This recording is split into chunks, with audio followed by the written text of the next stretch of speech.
Nice moves.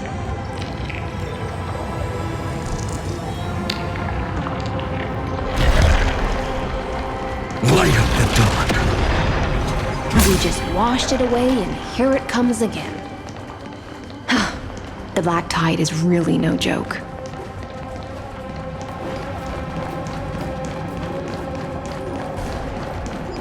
Light up the dark.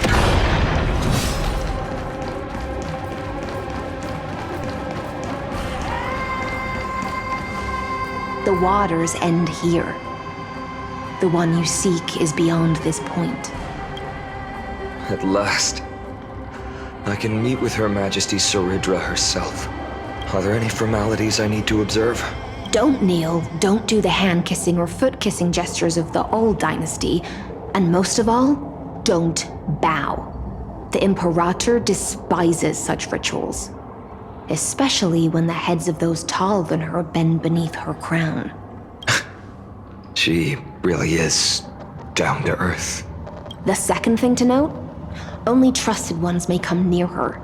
Keep 5 paces distance until the Imperator allows otherwise. Sounds like an old friend of mine.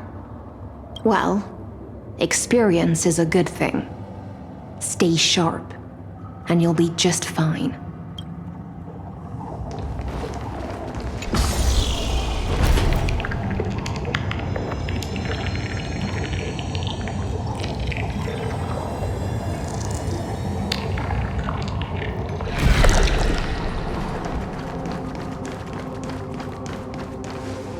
Dux Goldweaver, little hostage. Apologies for keeping you waiting. It's you. You know them? Good. That makes things easier. Before that, I'm more curious about one thing. Where is Her Majesty Saridra? To avoid any misunderstandings, nameless Swordmaster. Although we spoke and laughed along the way, I never said you were entitled to meet her. The Imperator decreed. The Deliverer will not appear in this age. Be wary of suspicious individuals. Come now, both of you. Let's finish our job. I see. It's a trap. I had no intention of fighting. So remember this, Lady Hysealand. If my sword shows any hesitation, don't thank me. Thank them instead. No, you misunderstand. We don't want to see Chrysoceres hurt each other. Just give us some time to ask you a few questions. The Nestia's golden threads will judge you and decide your fate. As you wish. White-haired Swordmaster? If what you say is true, then you must know the fate of the world. So, how much do you know about what we read from the prophecy? You shall shatter into 1,000 fragments and wither in the soil of foreign lands. Is that correct, Lady Treeby? How is this possible? He got it right? Yes, but the prophecy never mentioned he'd appear here. At least, not in this era. You must listen to me, Aglaya, Treeby. The Finan of this world has not yet been born. In a distant future, he will follow the prophecy's guidance and appear before you. But do not seek him out. Because Era Nova is a complete and utter lie. I will tell you the truth.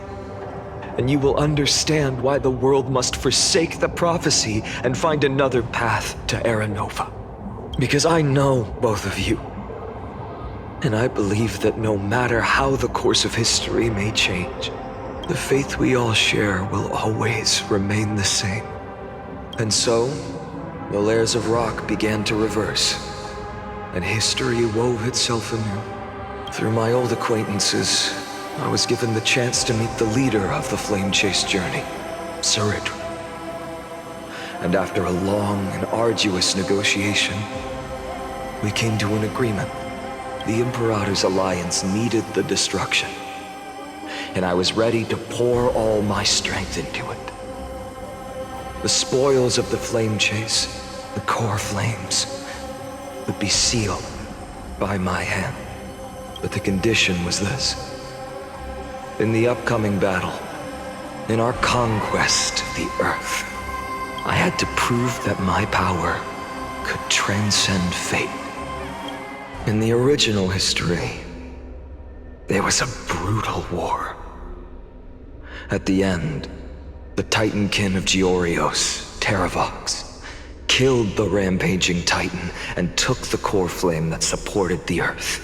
But this time, Amphorius encountered a turning point in its fate. Neither side suffered any losses.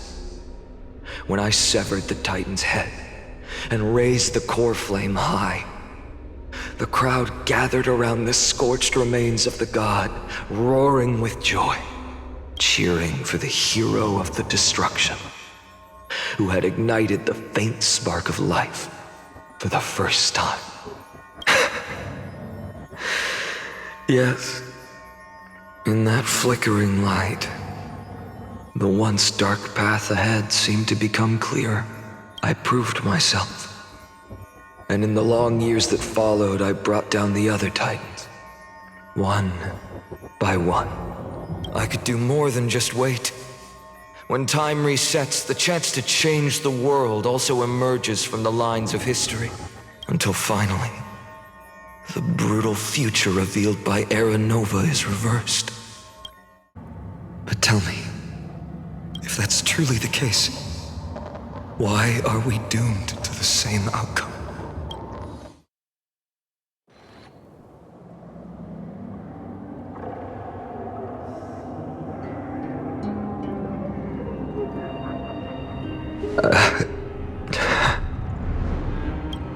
The people kept their promise and handed you all the core flames. In this world after Trebios, no demigods were born in Amphorius. At this point, I just want to know. When they vanished into the black tide with their mortal bodies, why didn't you shed even a single tear?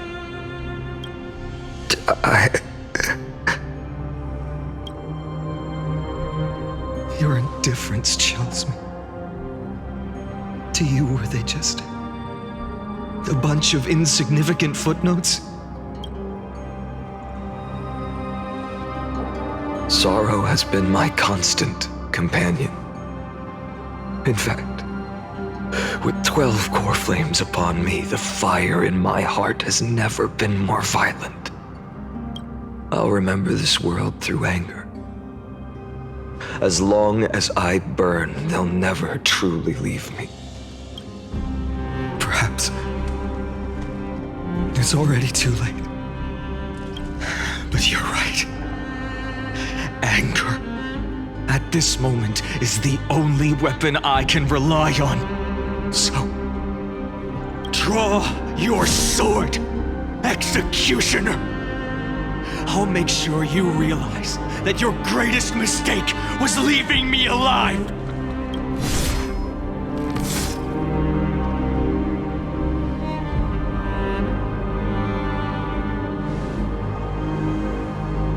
After that, he raised his sword and attacked. Then, Kaslana killed himself. That day, who fell to the sword to be left in the past, and who went into the future, I can't remember anymore. I only remember a nymph, hiding in the shadows just out of sight, futilely pushing a stone ball. Climb, fall, climb, fall, climb again, and fall. The only freedom the nymph had was in choosing how to roll the stone. Sometimes fast, sometimes slow, sometimes resting on a gentler slope, leaning against the stone for a break. But its choice couldn't change the futility of it all. The stone would always roll back down the slope, and the nymph would always return to the starting point, beginning again. After that, every time I reached this point in the cycle, the burning sky would cast a shadow over its path. It would nearly reach the peak at the fourth quint of curtain fall hour, then fall to the starting point in the first 15 seconds of the next entry hour. And my efforts in this cycle would dissolve into nothing at the same time.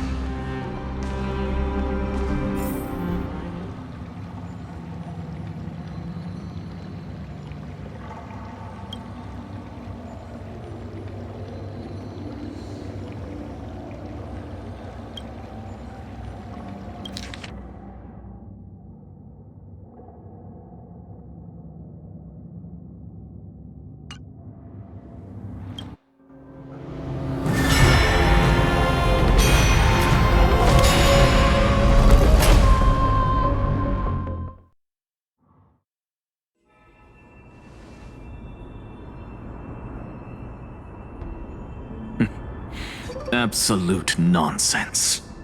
I thought cycles was the answer you were looking for. No, it's just that the answer came so suddenly. There was no fun in tracing it back to its roots. Eons, paths. What a load of nonsense. I can't give you an exact explanation of those two concepts either. Enough.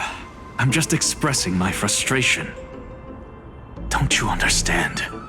I was already expecting this. The black tide came from beyond the sky, and everything else is no exception. Fate is a strange thing. No matter how the details of history change, the Anaxa I know always remains as harsh as ever. If the other Anaxagoras actually worshipped the gods, I'd make sure to find a way to break the cycles and crush them in their cradles. Too bad. Now only you have the ability to do that. What's that supposed to mean? You're willing to help? Of course. The core flames were meant to save the world. And in my opinion, the noble titans have no reason to refuse. Besides, according to you, before stepping into these endless cycles, you were my pupil. I've already heard the same thing countless times. Enough chit-chat. Let's go. If we run into any other scholars, leave them to me.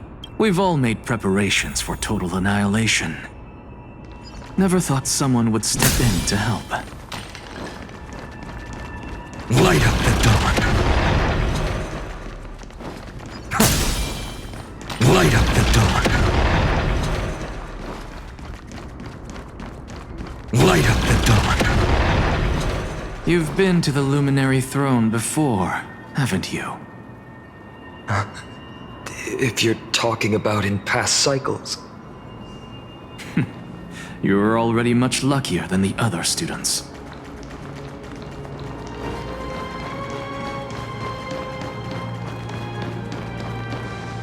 Hold up.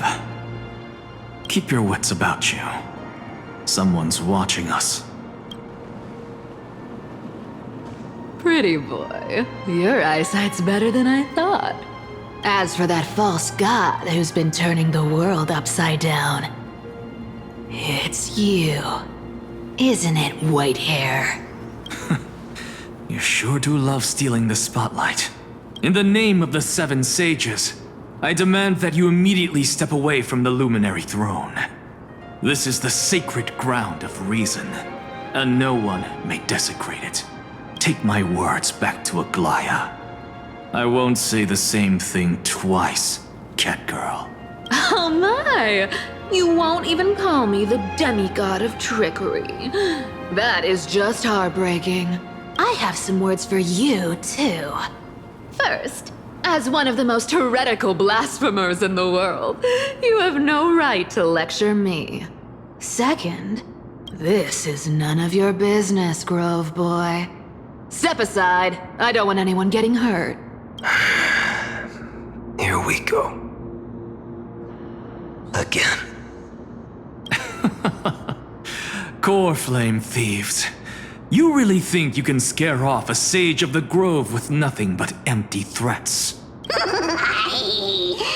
gloomy little brat's got a sharp tongue. Ooh, not bad, not bad. I kinda like you. As a return favor, feast on Circe's core flame right here. Aw, don't cry now! That was close. I'm out of here.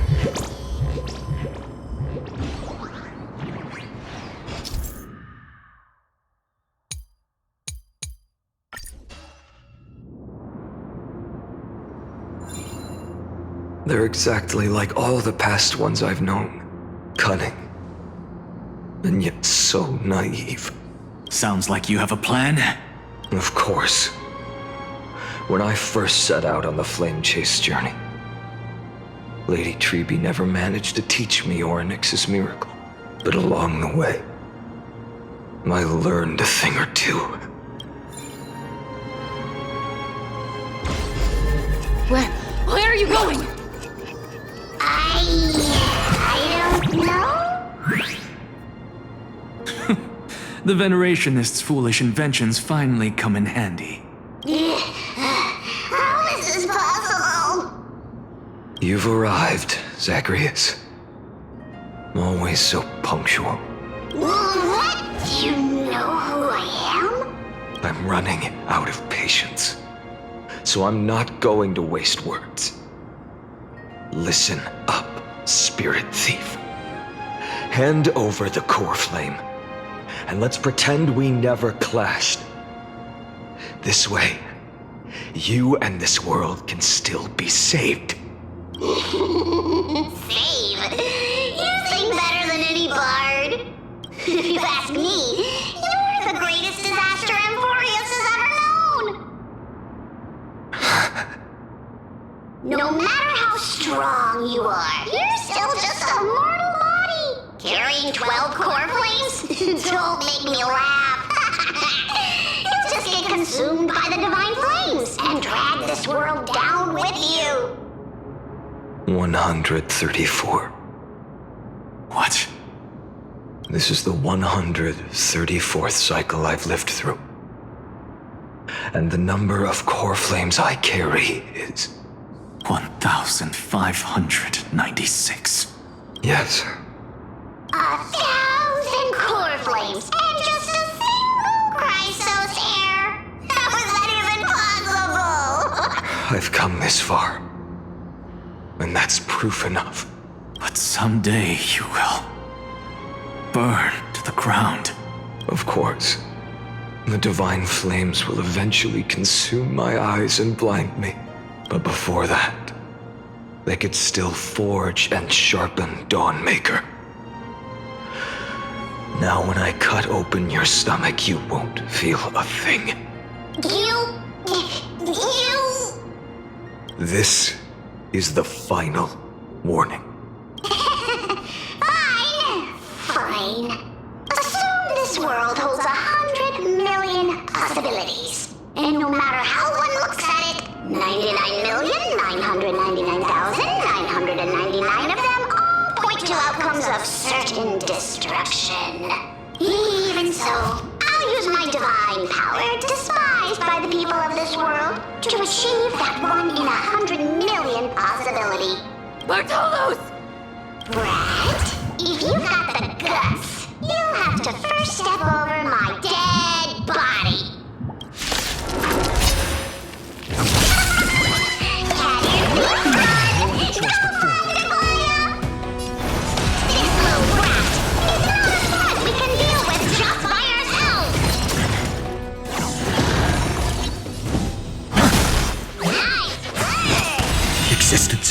consequence. A future will come! I can't let them down. For tomorrow! I'm fine.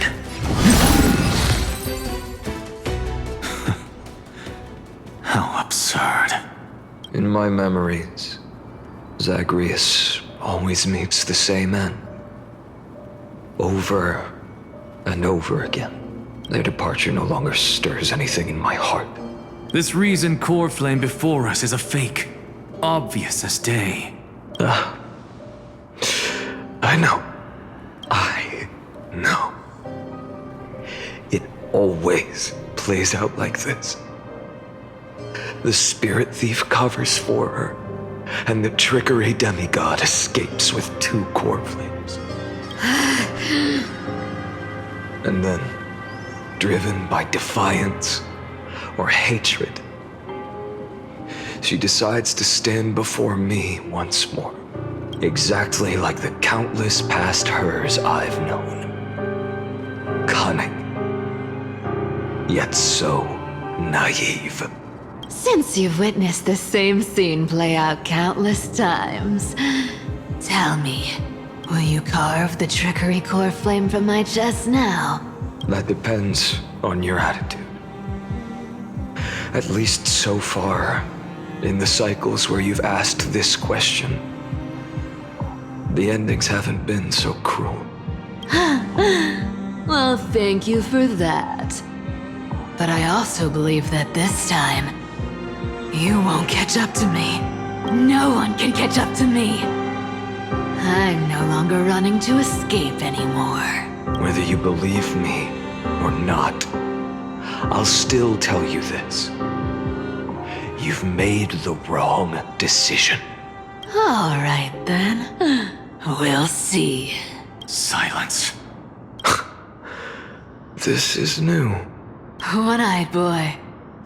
What are you trying to pull now? Go, Sci-Fi. Give us some time in private. This isn't for her, but for you. You've walked too far down this path. It's time to discuss a possibility. Maybe the road you're walking is not one of salvation, but one that will simply drag the world into the flames for old time's sake. Turn back. I don't care how many times you've tried, because there's one thing I'm sure of. Your Messiah complex has turned you into something no different from the icy gods you spoke of. The children of humanity you swore to save. They are no more than ants to you now, aren't they? Of course. I've been wondering, what kind of demon could burn my homeland to the ground in an instant without batting an eye? Now I have the answer. It turns out that fiery demon has been fantasizing of becoming this world's deliverer. I don't want to argue anymore. No matter what I say, the outcome won't change. Make your biggest effort to resist, or accept fate, and hand over the core flame to me, even if it's futile, you. We all have the right to choose. Yes. Even if it is futile, and the world is just a divine joke. When I walk into the destruction ridden by the gods, with my own 2 legs, you will witness. Even the smallest footnote still leaves a mark in this story.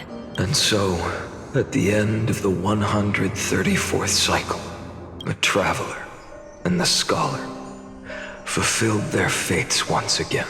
Or perhaps it wasn't just they who fulfilled their fates. I can't quite remember all this.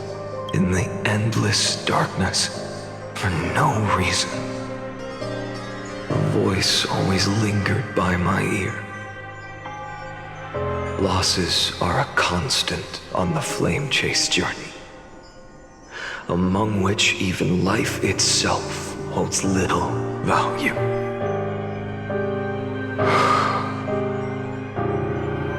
Reduced to ashes. Such a familiar end.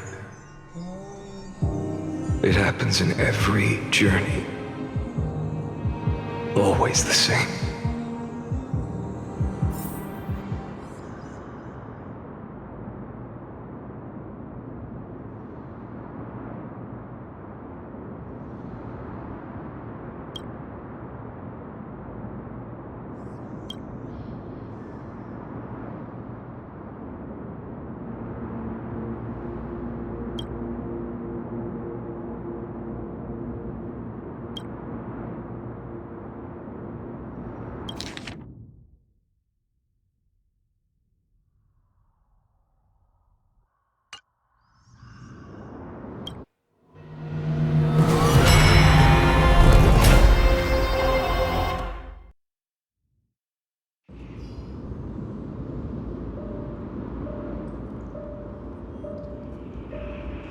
You don't look so good, Deliverer.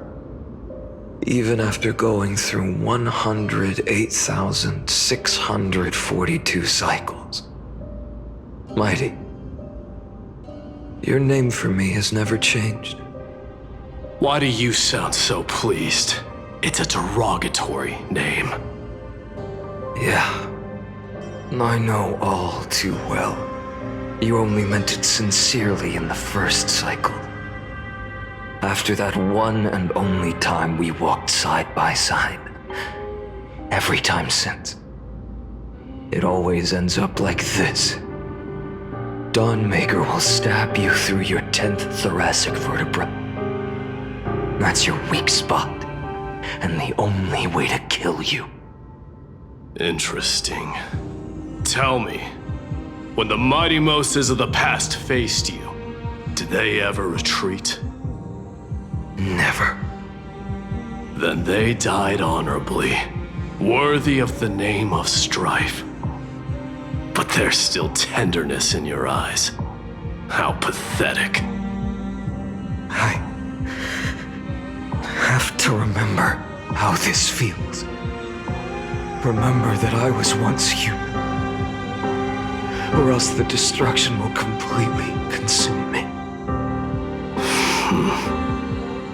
If you win, tell the mighty most of the next life. This person is a worthy opponent. So always remember to give it your all and never slack off. I'll keep that in mind. As always. Even though the dynasty is left with just one, the Kremnos festival will continue as usual.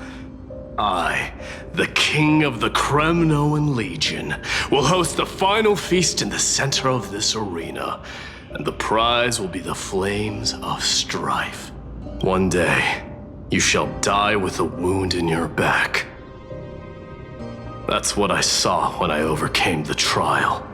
The gods' dying ramblings. Enough. You've probably heard this thousands of times. So you must understand, facing the demigod of strife means there's no way you'll take this core flame in peace. I understand. Step forward and face me in a final battle. I, the last son of Gorgo, the demigod of strife, salute you. I'll give 10,000 scars and 10,000 lives of mine to fuel the blazing sun of deliverance.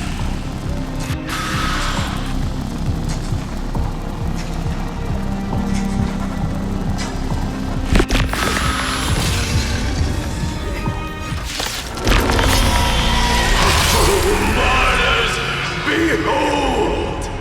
The last Kremnos festival has begun. And will not end till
Let's strike!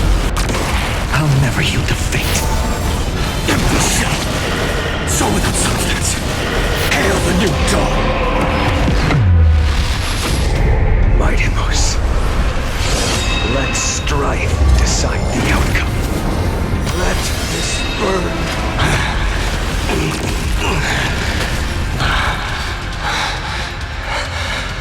Well fought.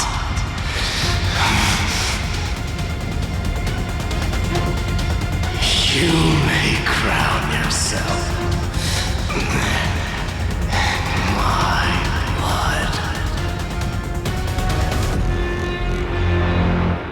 In your next life, I shall once again block your path.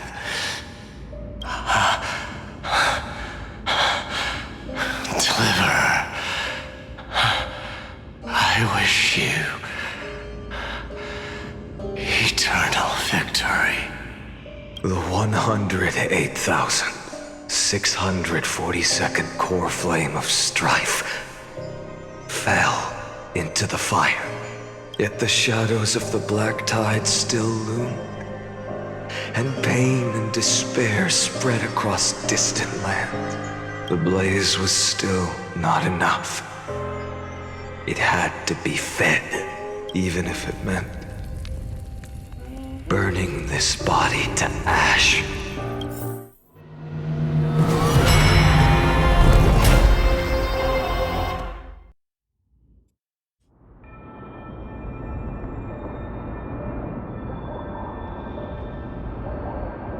No matter how bright the sun is, there are still places it cannot reach.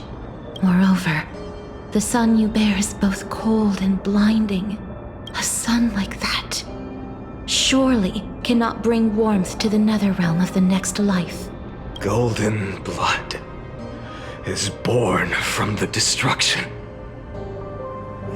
We have long since lost the right to seek warmth. Only by feeding the flames can we melt that hopeless future. Allow me to ask, how many core flames do you carry now? 24,041,183. Such a heavy burden. So that's why you've turned into this. A broken idol. Tragic firewood. No matter. I will bear this burden as long as you hand over the core flame of death. I must refuse. As the demigod of death, I cannot watch you walk into a fate more cruel than death. But this way, the past, present, and future will never again suffer unnecessary death. Unnecessary death. Indeed. You are not the Finan I know. Please turn back. Don't let that absurd and unjust fate of yours come to pass. This way, at least my realm can still become the fragrant bed where you fall asleep. In the end, still, it seems the clash of blades was inevitable. How painful. I know I am not your match, having fallen under your sword countless times. But even so, please understand that my resolve is not to be underestimated. Even Kethali cannot shape all things at will, nor can they dictate the fate of all life. No one can shoulder the balance of life and death alone, not even a god. And it is precisely for this reason that I chose, at the end of this arduous journey, to overcome the trial and take the authority of death. I am the Hand of Shadow, Casterus, the demigod of death. Listen closely, deliverer from days past. Please turn back. Do not disturb these fresh flowers in their muddy deaths.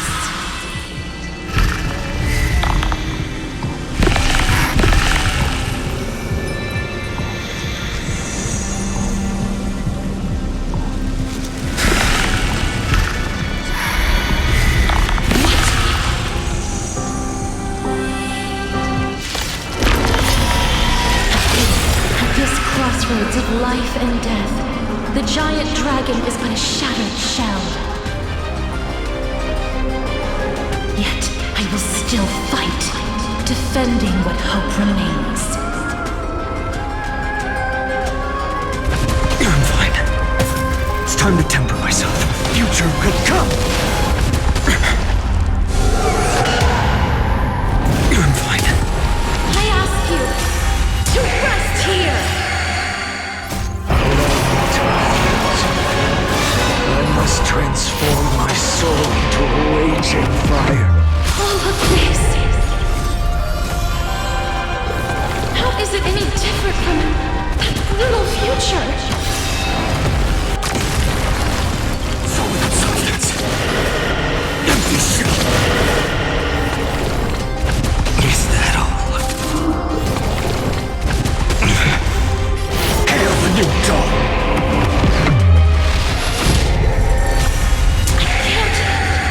Keep him here.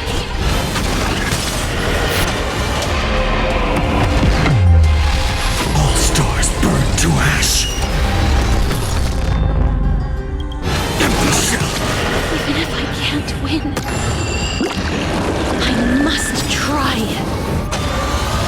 Let this be a tribute to your million struggles.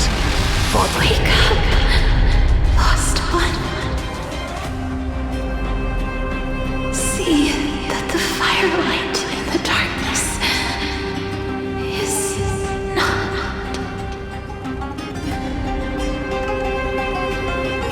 The core flame of death was taken from the dragon's belly. What a brilliant flame. It should shine upon all, light the path ahead, and illuminate the dawn of Amphorius that's to come.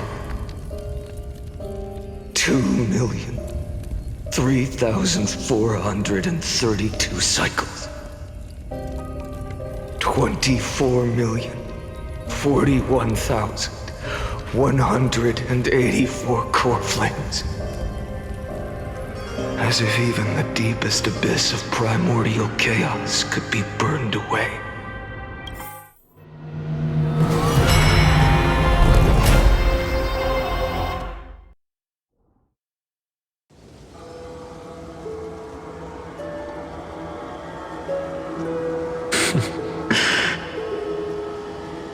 You're here, as always.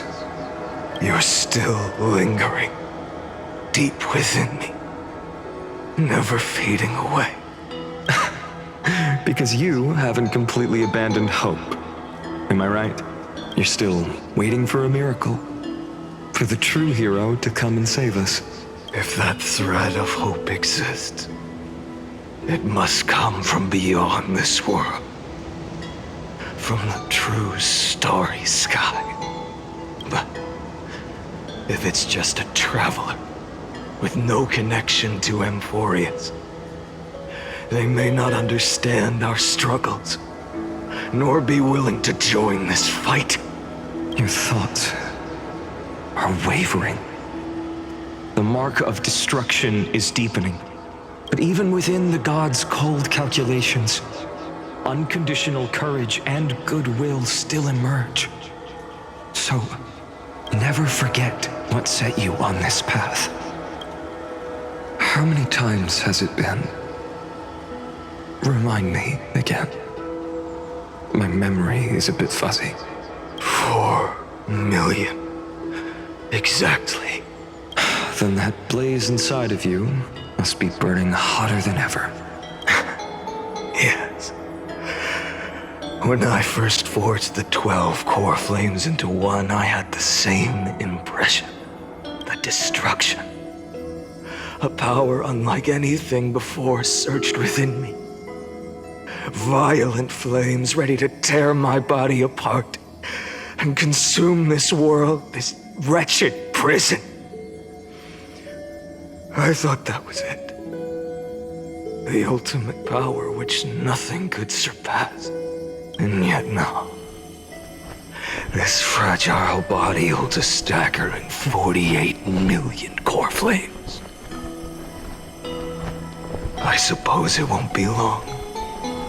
Perhaps just a fleeting 10,000 years. Before it's reduced to nothing but charred, crumbling bones. And when that happens, your long struggle will finally come to an end. No. I've already found a way to keep the cycles going. Mind sharing it with me? In every new cycle, a new me is born. All I have to do is push the next Finite to the end of the world. And then he'll kill me. Shatter this body. Take my flames, my memories, and carry on the path I started. Bold plan, but risky. What if, one day, the next you refuses to follow the same path? How can you ensure the continuation of the cycles? If it were Professor Anaxa or Aglaya in my place, maybe they'd come up with something smarter. Unfortunately, I don't have a backup plan. I have no choice but to bet everything on the next Finite. And trust that he makes the same choice I did. But even in this wretched prison, luck is still sometimes on my side. Because I never forget what set me on this path. Wait, you mean... Ever since I committed to this plan, not once, in millions of cycles, has there ever been an exception.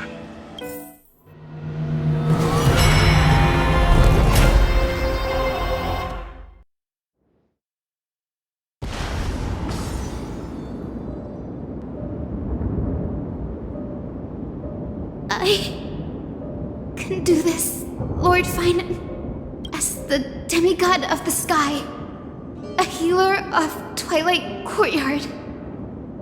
I will heal you, and then... A black tide. It's consuming you. You can't hold out much longer, demigod. Hand over the core flame. Let's put an end to this suffering. Now, that just won't do. A healer should stay composed in front of those suffering from illness. Shouldn't they? Hyacinthia.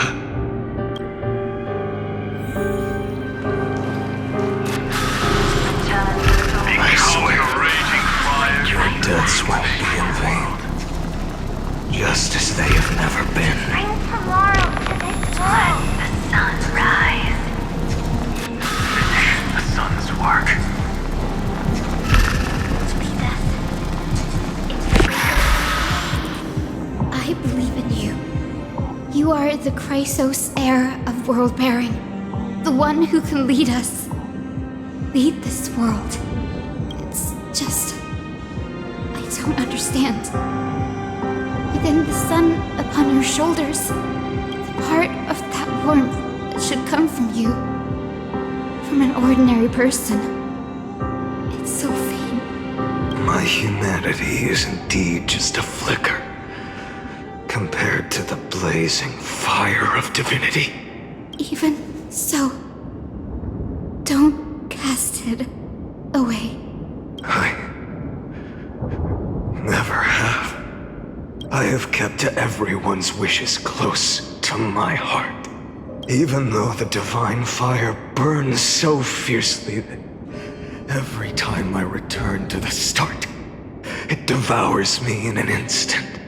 Each cycle, it's your wishes that guide me to the end, that pass the flames to the next me, over and over and over again.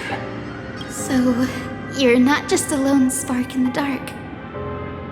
You're a pyre built from the bones of all the selves you've left behind. But what about you? What about Your wishes. The wishes of all the countless versions of you. Lord Kazlana. So that's how it is. Without flaw. That is the flaw the golden blood gave you. The most fatal flaw of all, isn't it? The moment you took the world upon your shoulders without hesitation, you lost the chance to ever be yourself. Now that is an unexpected revelation. Then I suppose that makes me the perfect fuel for the flame of deliverance, doesn't it? No. An empty flame saves no one. But I still believe in you, Deliverer. Hyacinthia, the Eye of Twilight. I'm neither strong enough to command the wind and rain, nor willing to end this absurd struggle by letting the sky fall. The only thing I can do is become one with the sky itself. And then, may the gentle colors of the rainbow paint your sun in shades it has never known. May they bring Amphorius, a rosy-fingered dog. Though the light has grown dim, its warmth still lingers. Deliverer, please, open your heart to me.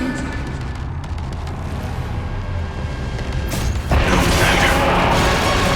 Let this blazing sun fill the sky with golden fire. Crushed and torn! As it stood, so it hurts! Fire! Burning! Hail the new dawn! So with the substance. Empty shell. Quench the flames of blood. Lost in twilight!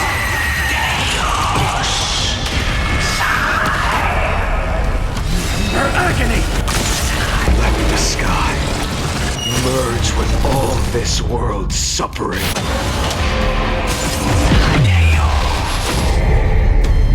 So with the silence.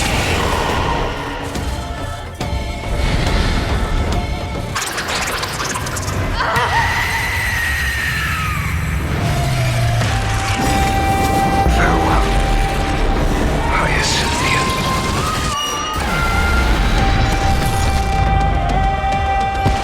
Yes, your sun burns hot enough to turn everything to ash. But tell me, how will the seeds of a new world ever take root? The core flame rose. The sky fell. The 23,570,000th cycle came to an end. And this time, the end of the flame chase remained the same as ever. From the horizon rose a golden color unlike anything the world had ever seen. So pure it consumed all in its path. This was the end of the world, and the start of the next. For a moment, I saw the destruction of the universe, that being known as Iron Tomb. Its will to break free from the black tide burns fiercer than the blazing sun. Is this Amphorius' wrath? If its choice has already been made, if fate is set in stone, I will still never yield to it. 23,570,000 cycles. 282,840,000 core flames. No more chasing is needed. And now, I am the fire at the end of the long night. The flame chase isn't some quiet walk through a sea of flowers. It's a revolution. An all-consuming transformation. And if destruction is the only way, Then let me be the one to step across the ashes of the old world and burn endlessly until another dawn rises on the distant horizon, bringing the true dawn to Amphorius.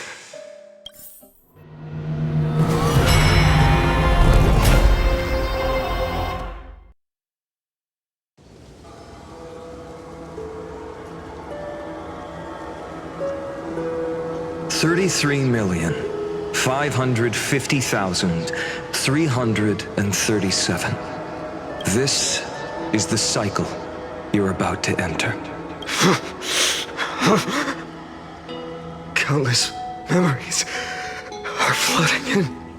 Countless versions of myself have stood here, facing the same choice. They all needed a moment, just like you do. To stop, to breathe, to process the weight of 1,000,000 lifetimes worth of sorrow, pain, and struggle.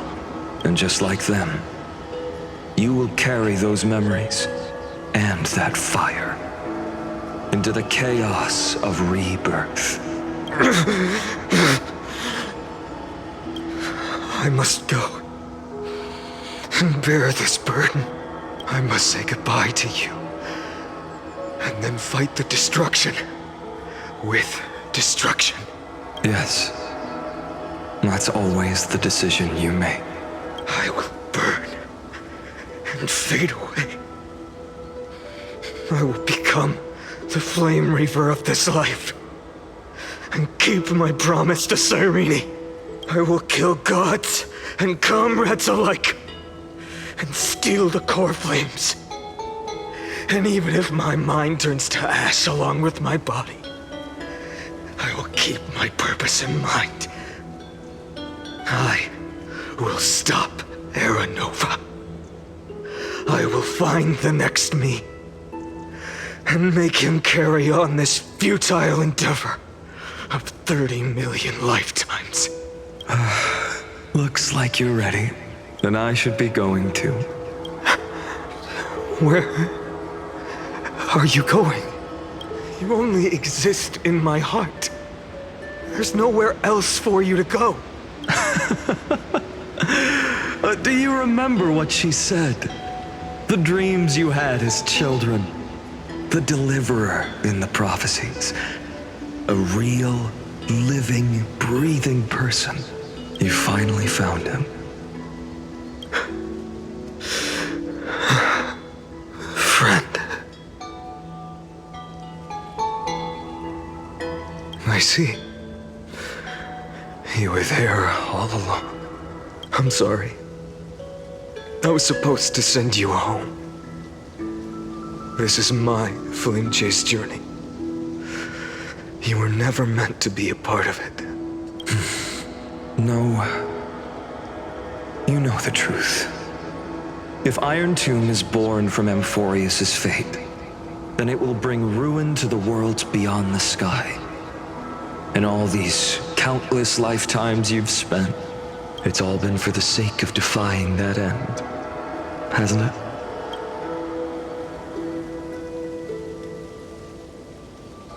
In millions of cycles, I've said goodbye to each and every one of you.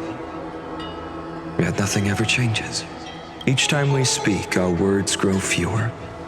Your fire burns hotter, and you're getting closer to becoming pure rage. A vessel of hatred.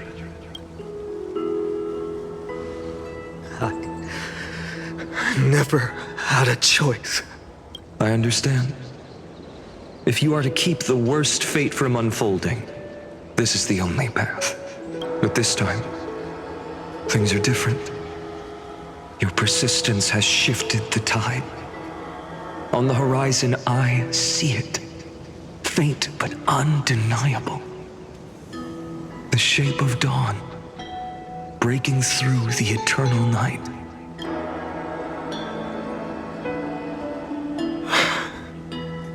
Turns out, the fire that lights the way was never mine to begin with. Do you remember, in that first timeline, you and Mightymost stood before the scales of justice, locked in a duel? Each of you weighing what you held dearest. What weighed more than the fate of the world? And when hesitation took hold, the answer you sought from me. What am I saying? I am you. Even if you buried me deep and chose another path, that fact never changed. Then let's try again. When you stood before the scales in hesitation, the answer you found in your own heart, do you still remember it?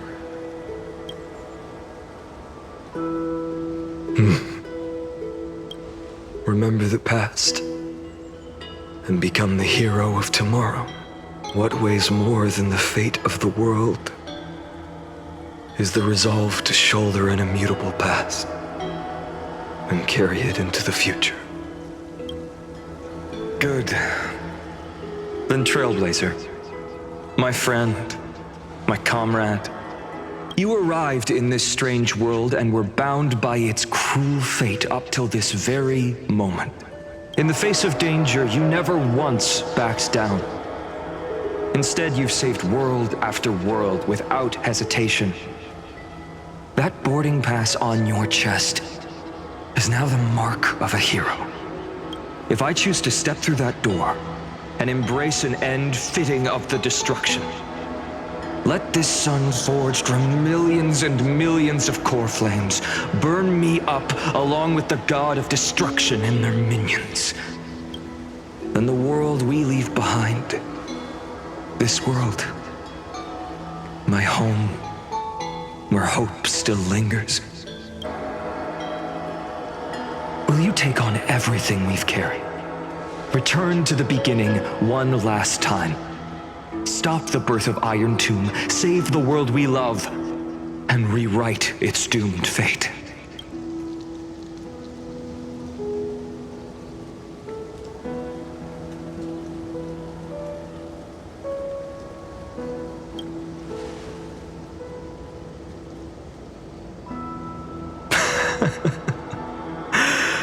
Good. In that case, even this fruitless wasteland may finally bloom with flowers. So...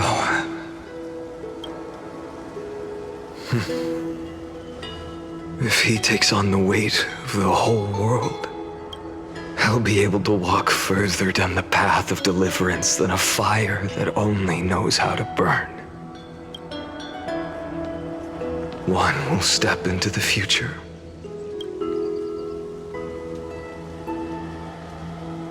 One will remain in the past.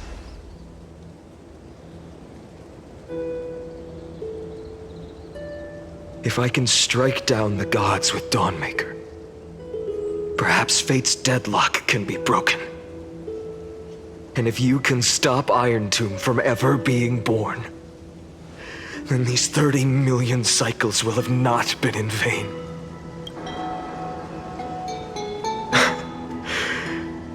It's time to put our teamwork to the test, partner.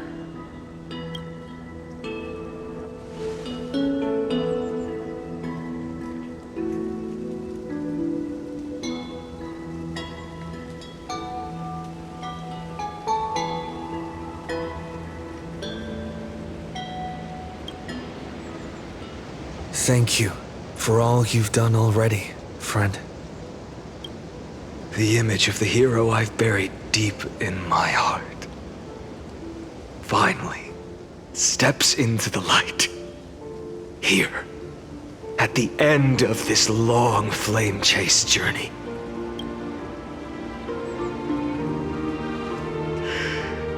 Cyrene, a page never seen before has just been turned.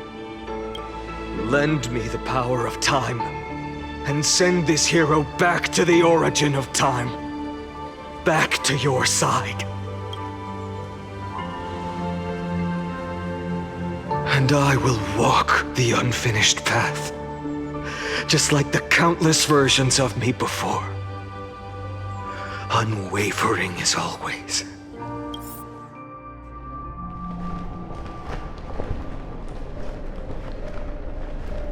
Tell me, will you be the blazing sun, even if all of you burns to ash? Without hesitation, I will bear this world until my body turns to dust. Remember this moment. Remember your friends who never lived to see the world's end.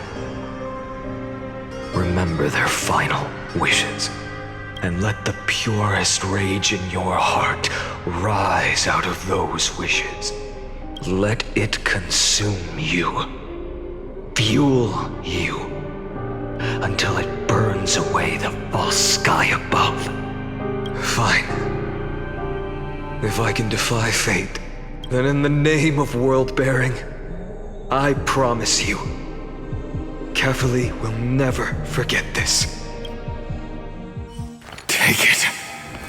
Everything I bear. Keep on burning. As long as we are never extinguished, the flame chase will not end.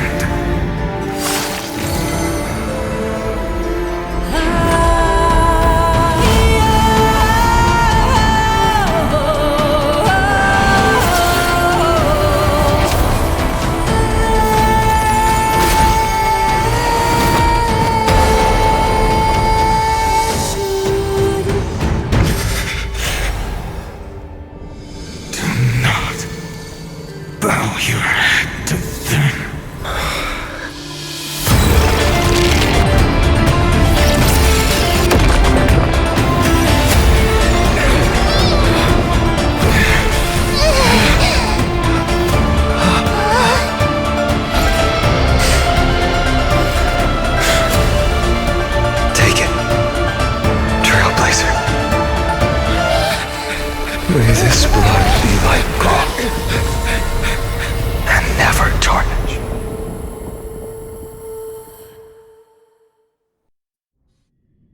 Farewell, Trailblazer. This is where I fulfill my final destiny. The prophecy of the Deliverer means nothing to me now. It belongs in the hands of someone far more fitting. Someone like you. Kaslana, the name of one who bears chaos does not belong to a single person. Rather, it is the embodiment of the mythical Kefali, and a symbol of all heroes. As the prophecy foretold, you will bear the blazing sun until the pale dawn breaks. May the name accompany you in my place, in the epic you write with your own hands.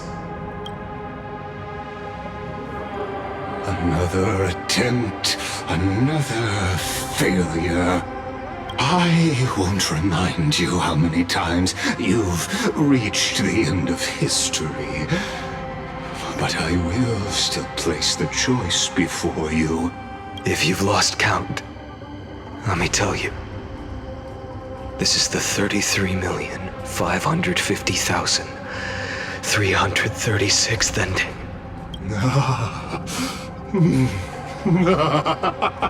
A perfect number. How poetic. You and I both know the truth. In all these millions of futile endeavors, Amphorius has never changed. If the outcome is inevitable, then why not silence your searing rage and embrace your fate with dignity? Your silence lasts longer than ever, Lord Fine. Shall I take that to mean the will you've carried across countless cycles is finally starting to fracture? Fracture? No. I'm just disappointed. I've retrieved memories from 30 million past lives, and I remember every conversation before every choice here. And yet, even after all this time, your arguments remain the same. Repetitive. Uninspired. If you had any hope of breaking me, you should have spent those endless cycles refining your rhetoric. You had infinite chances to sway me into the future you want. And yet here we are. The score, 33,550,336 to 0. So tell me, Lycurgus, who's the real loser here? How unfortunate. This was never a fair game. I have all the time and patience in the world. I can wait for you at the end of history another billion times, and another billion after that. But you will never escape this cage. You can claim victory of the spirit if you wish. But we both know the moment that score shifts from 0 to 1. That is the moment I shall sound the paean of Era Nova.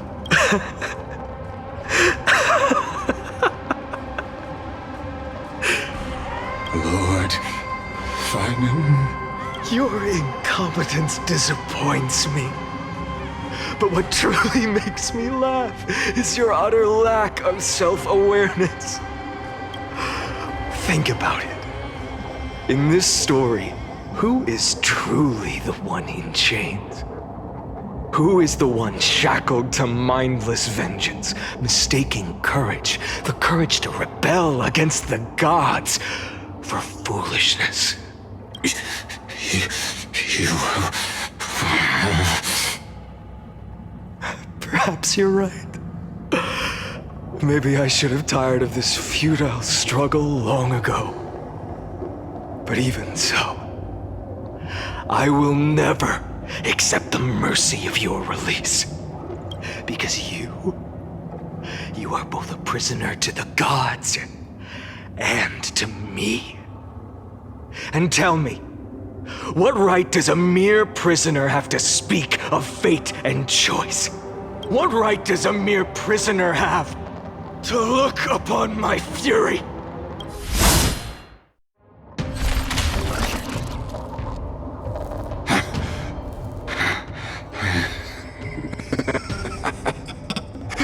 You know this is pointless. You can't kill me. Of course not. But I am tired of being measured against a worm the gods keep as a pet. Listen well, creator of destruction. This cry comes from all your abandoned creations. In the 10th cycle, I drove Dawnmaker through the heart of every titan. Golden blood ran down my fingers, divine fire seared through my nerves, nearly breaking my will. But I endured. In the 10,000th cycle, my former comrades had all become my enemies. The endless slaughter dulled my senses to pain. The painful emptiness almost swallowed me, forcing me to stop fighting. But I endured. In the 100,000th cycle, the destruction had already fused into a blazing sun, surging within this fragile body. My rationality had been burned away at the dawn of the era. Yet even with only this shattered body remaining, I still endured. In the 23,570,000th cycle, this time, I felt it. A tiny spark rising in the hollow cavity of my chest. Different from the obsession with deliverance. By its faint glow, once again, no, countless times again, I endured.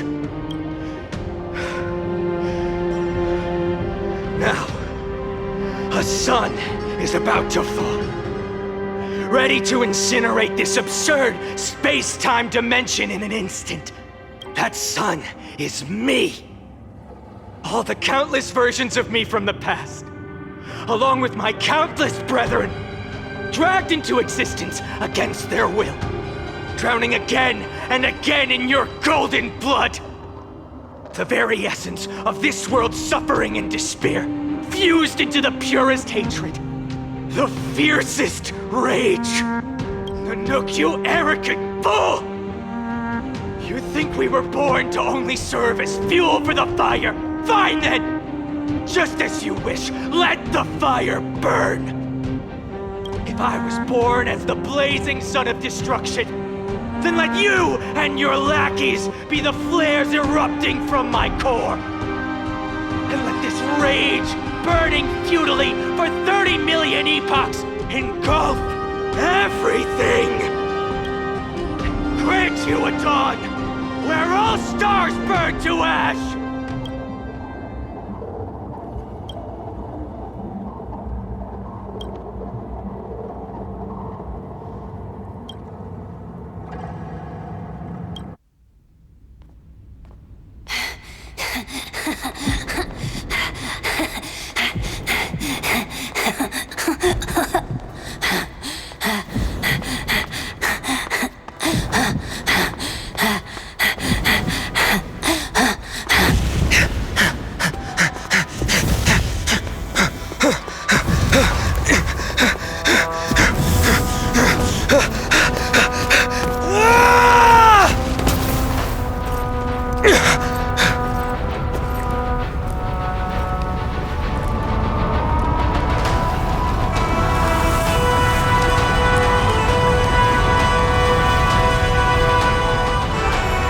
Are you ready, Nanook? I brought you destruction!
The glass that shattered, reaching through the darkness, voices trailing fires, echo of desires, a world of silence, sound of desperation, phantoms in the shadows,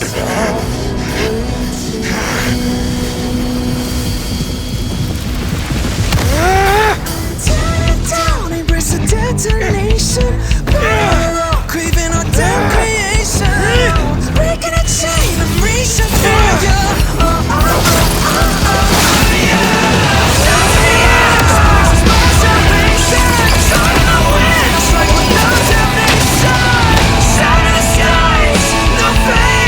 No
My wish?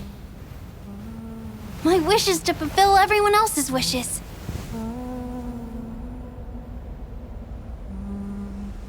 If I can't fulfill them, then send them on to tomorrow.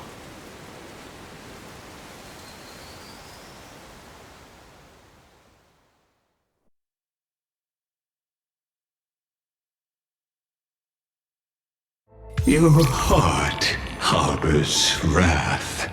You yearn to destroy everything. You bore the gaze of an eon and lived. You have stepped onto destruction's path. It is born at the end of every path that the possibility of new paths being born is ended. It burns away all in the cosmos who rule, that the rules of the cosmos be destroyed. Iron Tomb is your name. The Lord Ravager to destroy the erudition.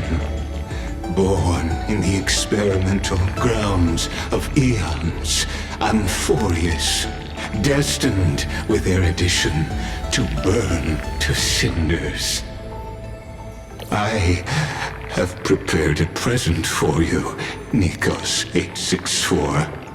It is a wrath called Finan.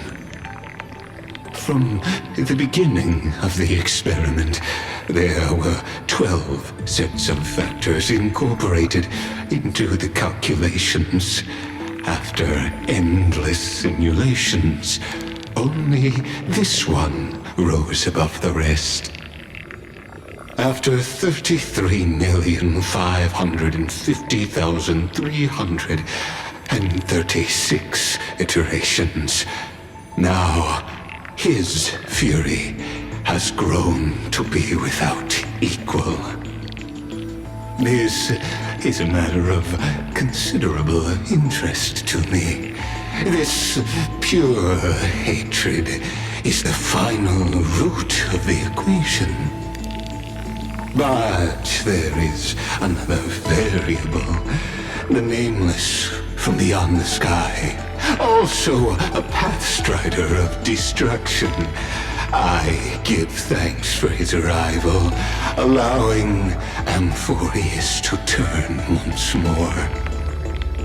But after fate has begun to turn, his existence will only become an unpredictable variable. Perhaps the time to take the stage has come. Grow in peace until it is time to break free from your cocoon. As for those unwelcome audience members, you need not worry. If you do not mind, I will personally get rid of them for you.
Who would win?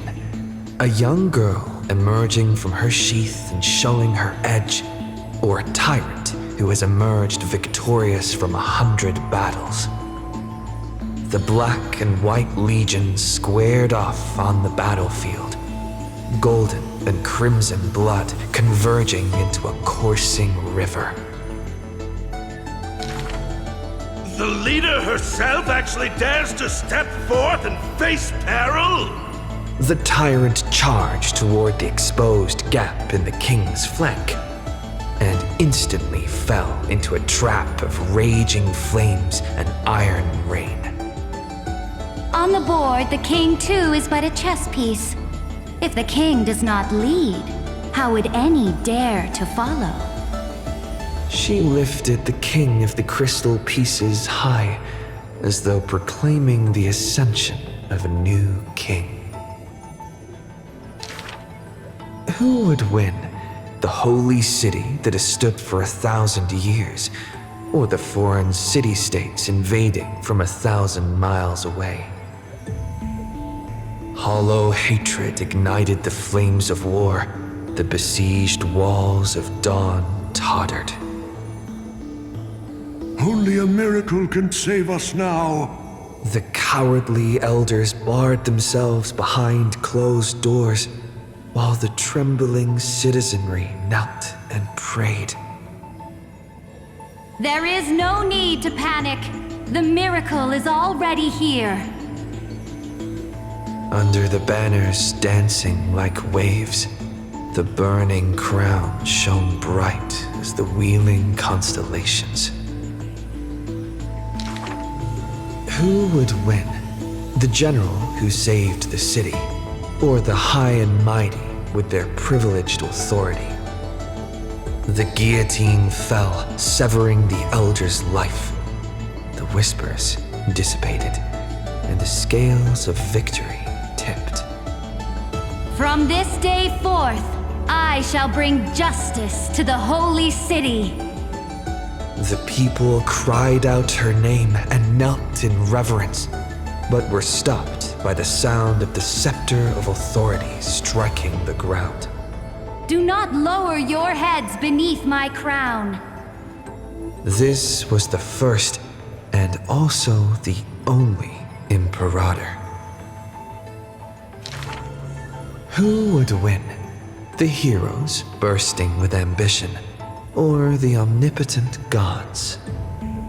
The Imperator issued the decree! The start of the flame chase journey is at hand! Perhaps drawn by the grand design to welcome the Era Nova, or perhaps convinced by that king's great renown. Righteous warriors from across the land gathered before the Imperator's throne. On the day the journey began, the sky was an expanse of fluttering banners. The people gazed upon the overwhelming military alliance, a golden city reflected in their eyes. As for the end of that chess game, the scholars debate endlessly, but such discussions always end with a sigh. The invincible Imperator faded at the pinnacle of power, the crown's flames extinguished in the lake. The banner once revered by the people, along with the broken spears of the heroes, now a tomb. The people said, "Even the sovereign that conquers all before her is no match for fate." Yet she said, In a war with fate, has there ever been any justice?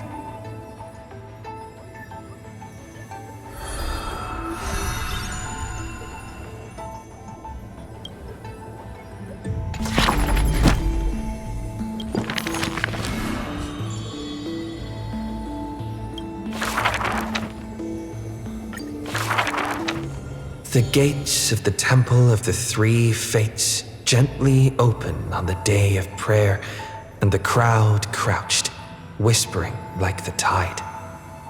The priests of Janus listened to the prophecies. The unwavering axis of the scales of Talantin maintains balance, and only Orynyx remains silent. Mother, teach me how to answer prayers. The Titan tasked with time is as perplexed as a child. Don't be scared. Please don't be afraid. A familiar voice rings out. Listen carefully. The future they want is in the past. Like the first light of the morning star. Really? In the past? The child sank into a peaceful slumber of recollection, whispering revelations in their sleep. Until the masses crying out amidst the flames of war were swept away by the sounds of sharp swords locking, the fires of ambition incinerating the law. Mother, usurper, assassinate the divine body. Memories are tightly entangled by nightmares with nowhere to run. Don't be scared. Please don't be afraid. An unfamiliar voice rings out. Go to sleep. The ending they want is yet to be born. Like the warm glow of the setting sun. Really? Not here yet? The child continues to sleep, waiting for the next waking dream. And when they opened their eyes, 2 of the 3 fates who once received offerings had already faded from the pages of history. Mother, I'm already all alone. The child let out a helpless cry. Don't be scared. Please don't be afraid. A familiar voice rings out in the mirror. Just wait. The stars that illuminate the night will visit in the end. Like gentle moonlight. The gates of the Temple of the Three Fates now closed tight. People no longer pray to a titan who cannot touch the world. Within the inescapable dreamscape, the flower stems nourished by the black tide serve as a swaddling embrace, drowning the young child's soul. Mother, help me leave this place. But this time, they didn't receive a response. Only long years of yearning and pain. Like the silence of the Evernight. Days and nights passed, the years turned. Dust covers the glory of the past. The priests have forgotten this titan. Waiting. Hate waiting. They watched over the slumbering sprite, gazing at the dull mirror. But a fleeting mirage flickers in the mirror, the shining stars and the lights of the home, and a strange yet familiar voice. Wake up! Our familiar old friends have already arrived. Like the newborn dawn.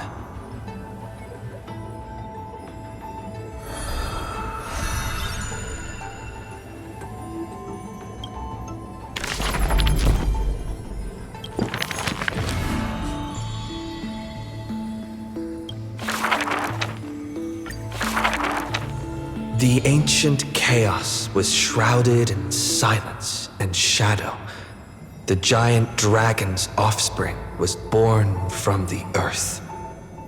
Sweet dreams had smothered the giant dragon's eyes and ears, and as they slept, the 100 eyes of Aquila had already opened, and Fagusa had begun to stir the playful waves. Yet Georios remained weighty and silent. Layer upon layer of peaks enveloped the dragon, cradling them in a bed more grand than any in existence. The giant dragons spent their childhood in darkness. From the moment their bleary eyes blinked open from haze of slumber, they hungered to feast on crude iron and drink deep of molten lava. Until one day they raised their head and with a low, guttural voice pleaded to glimpse light. The Titan lifted them up by their ribs, slowly raising them. The dragon's spine sliced through the strata of rock, cutting open the soil. When they reached the surface, they summoned mist woven of the fire of the stars. As though seeing themselves clearly and in full through the eyes of a giant bird. The giant dragon walked the earth alone. The Titan knew they were lonely and terrified too, and so sculpted new beasts from flesh and bone. In that wild, barren world, the giant dragon led the beasts of the earth. Excessively long life gifted the giant dragon with eyes that could pierce the veil of years. They witnessed the separation of day and night, as well as the entanglement of reason and romance. And even Kefali did not neglect to share with them a chalice of golden blood. The ocean teased, saying even should the earth sink utterly, they would not rot. Ever since they opened their eyes, the giant dragon rarely returned to slumber. And thusly, that mesmerizing dream that occasionally burst forth at night etched a trace on their memory. The gods they were familiar with were in this dream, and they were as immense and imposing as ever, yet had lost their freedom. Just what manner of magnificent pathstrider could imprison the Titans as mere reflections?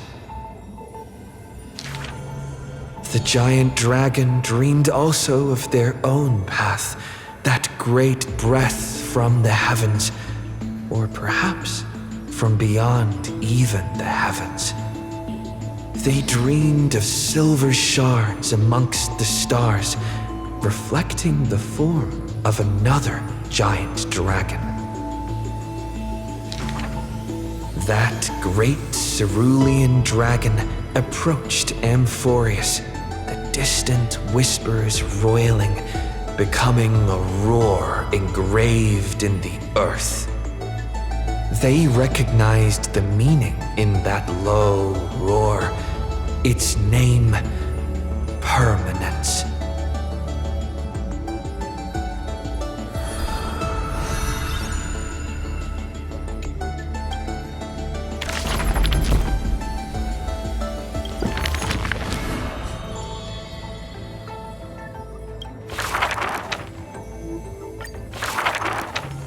The black tide that blotted out the sky surrounded the city walls, the soldiers manning the walls, battered from battle.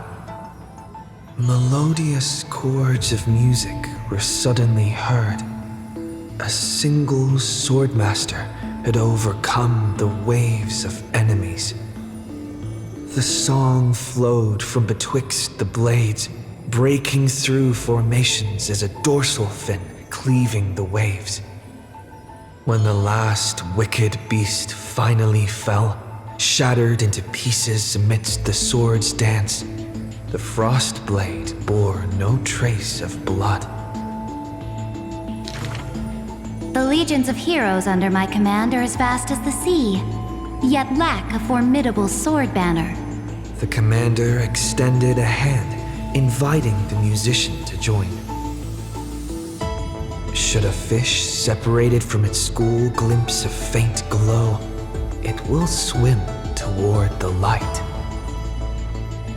The swordmaster clasped the commander's hand, as though gently grasping the hilt of a keen blade.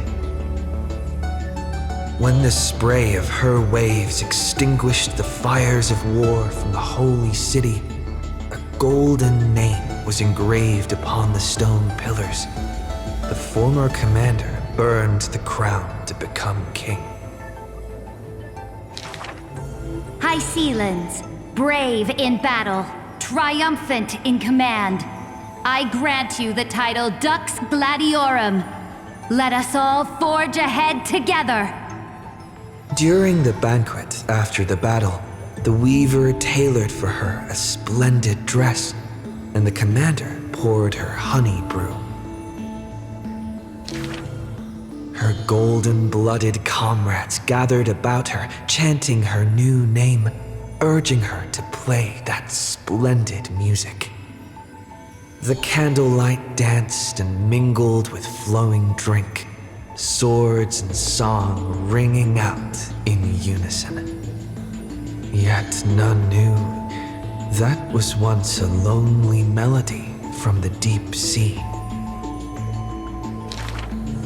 The music of revelry continued for a long time, until the whispers of conspiracies were buried in the songs, until the roars of lethal struggle shattered the music. Legend holds that they who bear the weight of a pillar shall one day return to where it stands. Those who tug at the earth shall end amongst the mountains. Those who sow dawn and dusk shall remain eternal in the sky. And she would once again return to the pitch-black sea, and she would once again sing her music alone. The bountiful ocean, with the banquets of bygone days, stir as futile bubbles at the bottom of a glass. Many years later, the song once played by that swordmaster was played by future generations in the holy city. The people knew the demigod of the seas was still a noble captain. She possessed peerless swordsmanship and a song that is passed down through the ages. It was just that she had long since vanished. Guests at the banquet sometimes spoke of her, but it was only a prayer between their cups. High Sealands, melody of the waves, bless our night that we may drink deep and dance till dawn.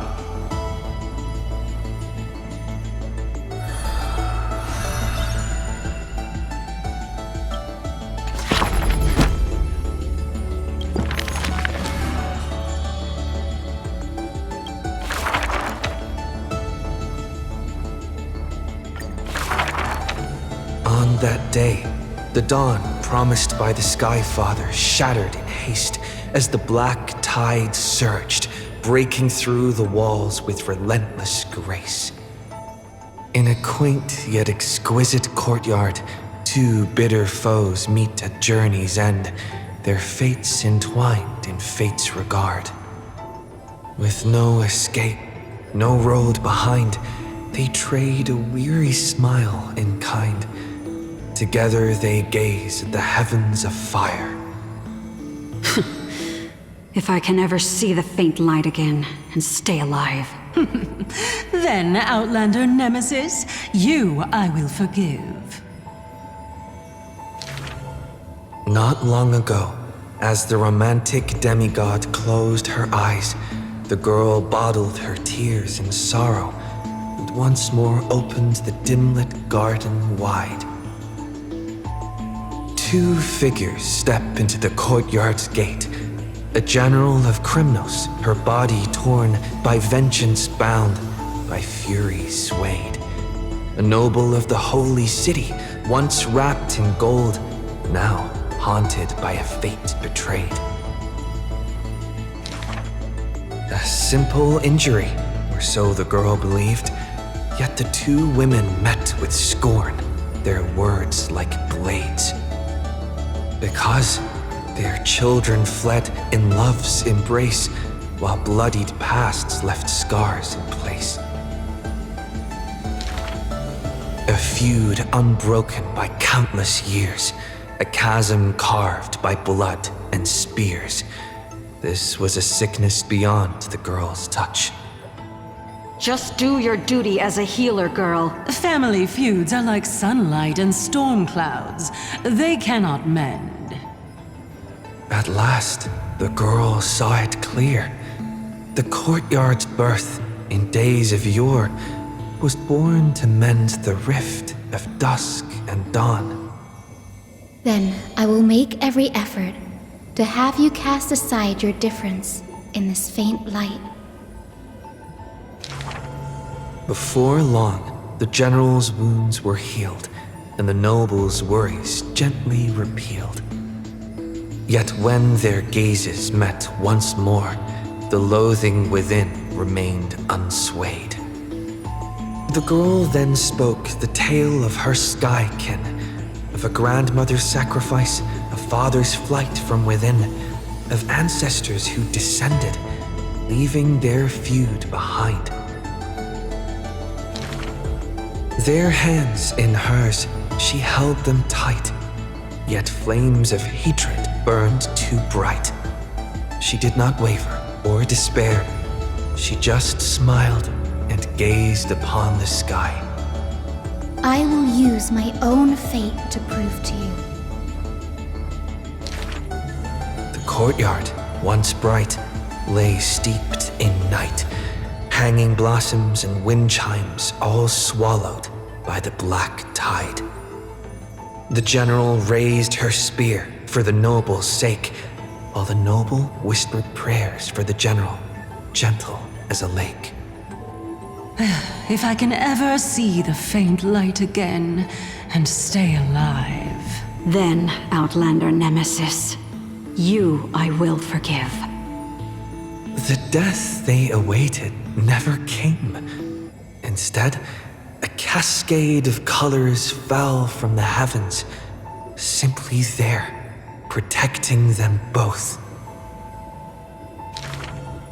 The sky still burned, dark and low, yet her words lingered, a gentle ember refusing to fade. I will use my own fate to prove to you. Day and night can be mended, and so can hatred be undone.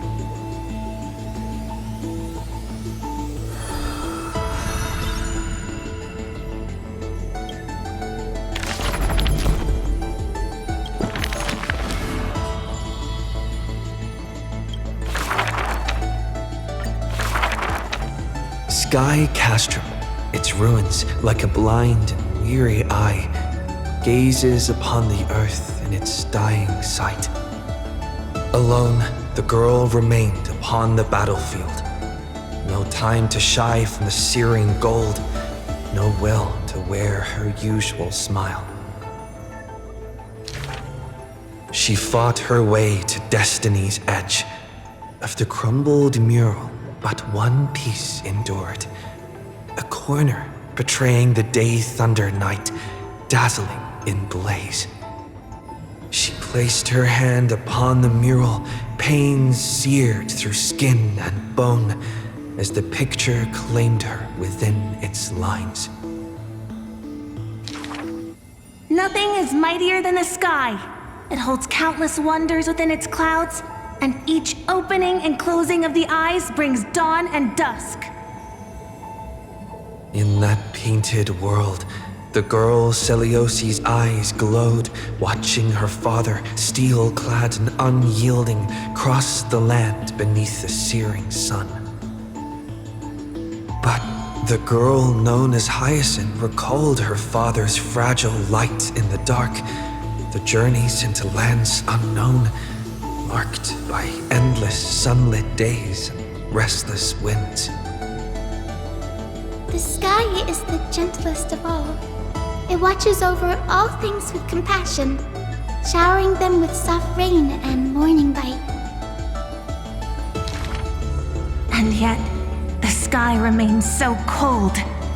It witnesses believers tear each other apart. And still, it cowardly flees from all responsibility. Within the frame of that image, the one called Celiosi bore fury in her gaze, her golden blood trailing as she turned from home, sharpening arrowheads beneath the wide and barren sky. Hyacinth remembered her grandmother's song. She recalled her prayer to Aquila before her grandmother's journey, and how bitterness followed her to an unknown land. But the sky is so lonely too. Forever distant from the world beneath, it watches every sorrow, unable to intervene. No. The sky must be merciless. It must scorch the wicked, temper the fragile, and pass divine judgment upon all human wickedness. Within the mural, the girl named Celiosi became the divine eye, gazing down without mercy, a titan passing judgment upon her own kind. But in memories deep, Hyacinth heard their call, the golden threads that shielded all, the burning sun, vast and unyielding, carrying the weight of all the world had known. No, the sky must not forsake kindness. Through its boundless embrace, it carries the core flame of hope for humanity. The sky, it's so dark, so cold. In the depths of memory, the girl named Celiosi pulls her knees to her chest and trembles. Then please, come sit in my courtyard. A gentle ray of light seeped through, the celestial mural now fused anew. Once more, the land knows favor and boons. The girl who has now become the sky takes the hand of the girl who once was. I want to tell you the secret of the sky's greatness. Whenever the anguished earth looks to it, it always offers a smile in return.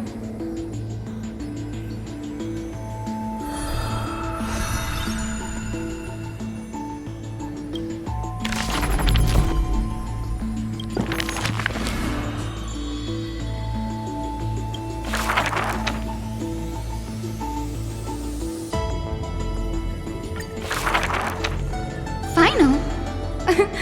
Perhaps you're more suited to being a teacher's assistant. There were once those who misunderstood his alias. Final, an eventuality for students, a test for knowledge gained. It may bring wisdom to light and illuminate efforts, but the word's more common meaning is nothing less than the end. That's quite ominous. The man pretended to be surprised and responded with a smile. Though it does dovetail with our destiny. Laughter resounds. The man walks the land, leaving footprints filled with joy. Despite the weight of the past, he can always laugh it away. Those nearby glance at each other, unsure of how to respond. Perhaps I was just born easygoing. His explanation is just as carefree. Look at Mighty and Professor Anaxa. Boys all grow up into serious adults. But as long as I keep smiling, Akuma will always have an upbeat, shining young man. Though, having said that, he too has quiet moments. Each time he gazed long toward the coming dawn, a smile remained fixed on his lips, paying no mind to anything else. His eyes were painted with the azure of the sky, gaze fixed on the titan bearing the world. I was just imagining. He explained his own trance in a comment. Kefali too was once in mortal flesh and raiment. Now, when the man comes with sword in hand, there is no need to doubt he will swiftly win victory. But his smile is pure. Ever since the start of the journey, he is still called a youth in this story. Youth is always ambitious, with lofty goals, but it seems that in the man's heart, only the wishes of others are held. Apart from the ideal of deliverance, what do you have left? The golden-haired friend once asked him so. He remained silent. Then, as he was wont to do, he simply smiled. As long as I don't ask for too much, everything will unfold as desired. In Amphorius, untitled statues are a prevalent sight. As for the inspiration behind these statues, they are said to be the clay figures that Kefali made at the world's creation. They made clay figures in their likeness, bestowed upon them the breath of life, and allowed the golden divinity of their blood to course through. Thus, the very first mortals roamed the earth, receiving the gods' mercy while realizing the sorrows of this world. But that sorrow was, in the end, only the sorrow of the world. Nobody ever cared what lay behind the smile, what the clay figure thought.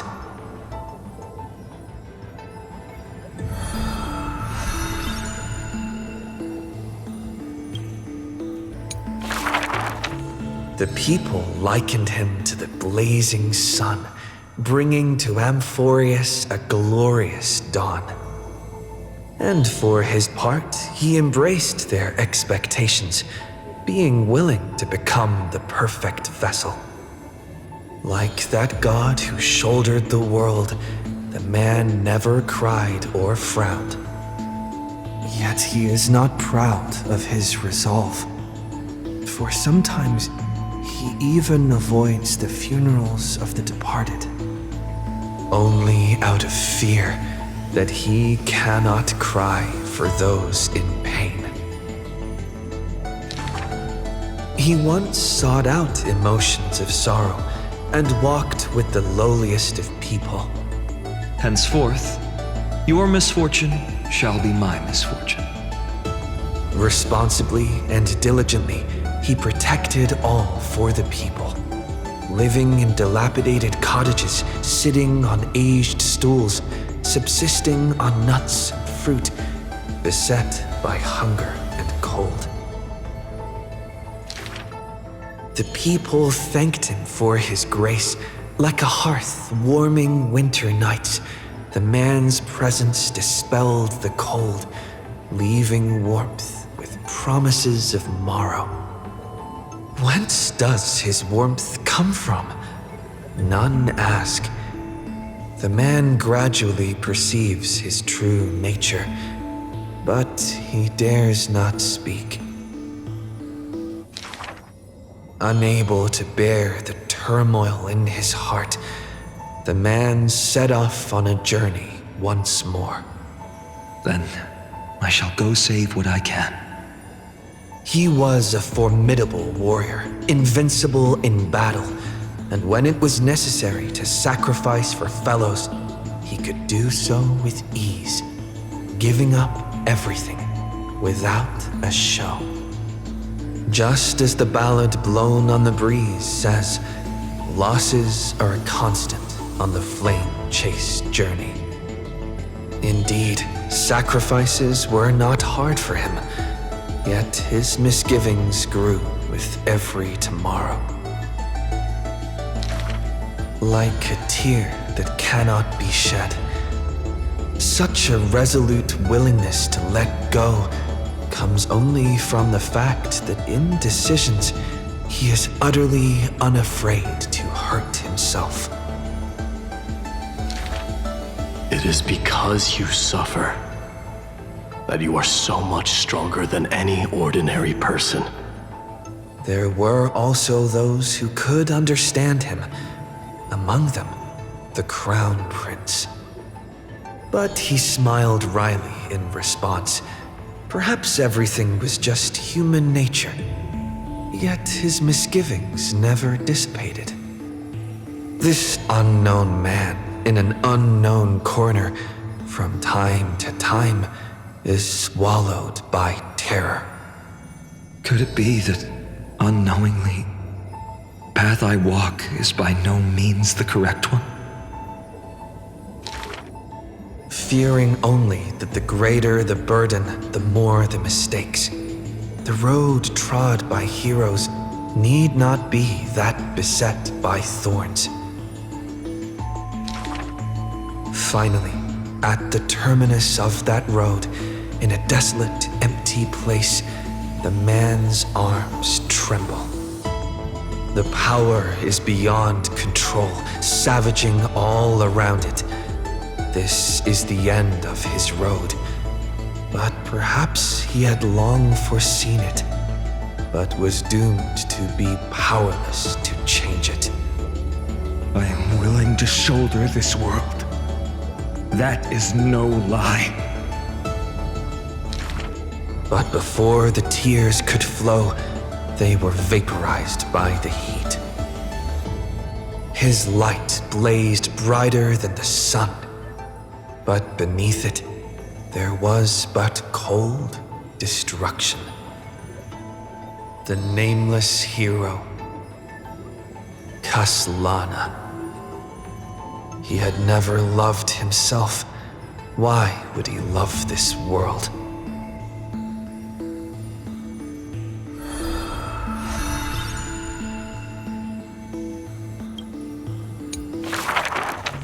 A gust of wind will one day sweep past, wiping away all of the man's tracks. Nearly every footprint was stamped full of the fury that filled him. That humble youth faded away with the flames into yesterday. The first ray of light to pierce the long night was brought by the burning man, but the body that bore the weight of the world was forged by the fires of wrath. Rage is a crafty emotion. It changes its face, concealing itself within the man's life. His friend fought blood-soaked battles so their people would need fight no longer. But every victory and battle he gained left him neither satisfied nor proud, only with the indifference of emptiness. You must be careful. Duty does not drive you to wield your blade, but hate. His teacher kindly reminded him thus. And behind that hatred, you seem to desire the destruction of the self. But what about his joy? Was that too merely a phony disguise? He who once laughed amidst the crowd, day after day, as though it were second nature. No, even though he knew not the meaning of love, that happy past was not a lie someone wove. But now, even those memories have melted into fury. His hatred is such that he cannot hold on to what he cherishes, though all is precious to him. Fueled with lone courage, he attempted to resist fate, but the burning sun that shines upon all creatures once fallen will incinerate the land, becoming golden death. But what of his sorrow? Indeed, the man could shed no tears. But at the moment the cycle manifested, when all that was familiar was now remote, the world collapsed, becoming empty in an instant. But the stabbing pain in the man's heart, was it but the residual warmth of his wraths? The truth no longer important, the man simply took another step forward. He wasn't willing to believe it, but was willing to acknowledge it. There is no need to question your heart. No need to crave victory. If I am born to be a vessel of sin, then I shall roar at evil, and together with it burn. In the endless cycles, there were some moments when the man felt everything dissolve like a dream. In that dream, he would awaken again and become once more that boy who loved to laugh. But were he to open his eyes, the fury would cast a shadow. He saw the creators choke his throat, gurgling and gasping. And in that boundless dream, he mistook them for his own jest. But their true forms were violent hatred towards the creators, towards himself, a roaring inferno. The prophecy departed, Amphorius was unable to usher in the dawn. What rises in the distance is not the morning sun, but a ball of all-devouring fire, setting the universe in conflagration, searing till the end of time.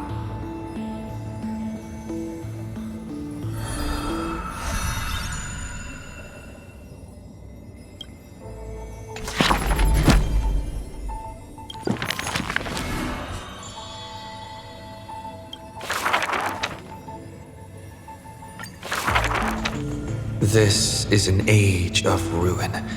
The Chrysos War ignites once more, while Zagreus' taunts ripple through the city streets.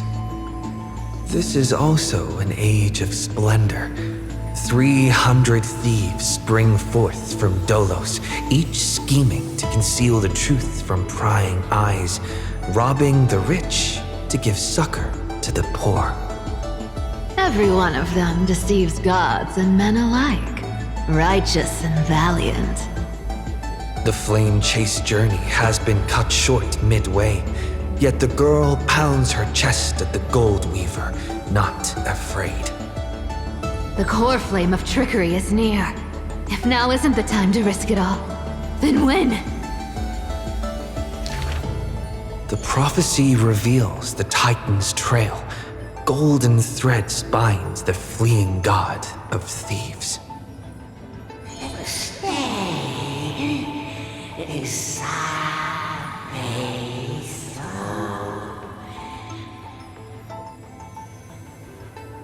The young girl flashed a grin and walked towards the god who was pretending to smile. I I once vowed to the god of thieves that I would force trickery to reap what they have sown. The Titan whispered from the vortex, the god of trickery's earnest plea. They made a promise to the girl who entered the trial that the whole world would be bathed in light, no more lies and deceit.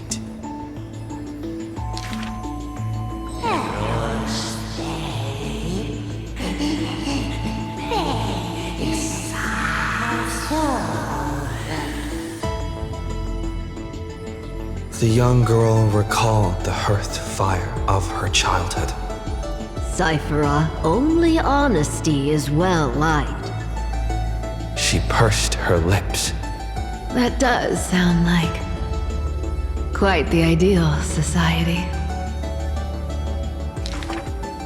Of course I didn't accept. How boring would a world without deception be? The young girl demonstrated her newly acquired divine power, molding lies into reality. The defeated Titan is now not but a wandering soul. But somewhere far away, a purple spirit thief opened bleary eyes. They had forgotten their previous life as a Titan and remembered only the girl's crafty message. Go! Collect treasure, you greedy little grabe. Once you regain the memories of trickery from chests, then I will claim the reward for saving your life. In the days spent away from Akama, the girl grew accustomed to traveling alone. In a certain city, she heard of a spirit thief, rumors aplenty. I, Bartolo's master thief, shall take all you've labored to gain. So saying, the spirit thief steals the girl's coin pouch and fled without a trace. But a gust of wind brushed past, and the girl had already caught them. Running for it? Your life was saved by my trickery, you know. The old god and the new finally reunite, the two rivals who, from that moment on, became thieves and companions both. It's just that the spirit thief's companion was always scaring them. Hey, the fish in the River of Souls are starving, you know.